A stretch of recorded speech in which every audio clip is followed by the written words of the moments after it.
खबर आपको दें कि army chief general Asim Munir की ज़ेर सदारत कोर कमांडर कॉन्फ्रेंस हुई है। कॉन्फ्रेंस में मुल्की दाखिली और सलामती की सूरत हाल पर गौर किया गया। अस्करी क़यादत ने मुल्की और इलाकाई सूरत हाल और चैलेंजेस पर तबादला ख्याल किया। आर्मी चीफ ने दहशत गर्दी की वाक़यात के खिलाफ जारी ऑपरेशन पर इत्मीनान का इजहार किया। एलामी के मुताबिक अस्करी क़यादत हर तरह के चैलेंजेस से निमटने के लिए तैयार है। मुसल्लह अफवाज अंदरूनी और बैरूनी खतरात का जवाब देने के लिए हमवक्त तैयार है। Army chief general Asim Munir की ज़ेर सदारत कोर कमांडर कॉन्फ्रेंस हुई है। कॉन्फ्रेंस में मुल्की दाखिली और सलामती की सूरत हाल पर गौर किया गया।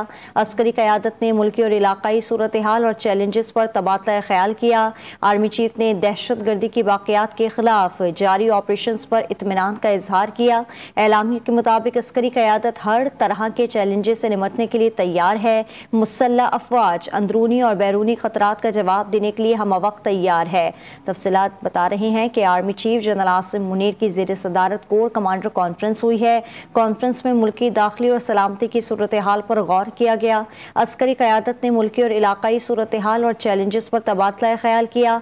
आर्मी चीफ ने दहशत गर्दी की वाक़यात के खिलाफ ऑपरेशन पर इत्मीनान का इजहार किया।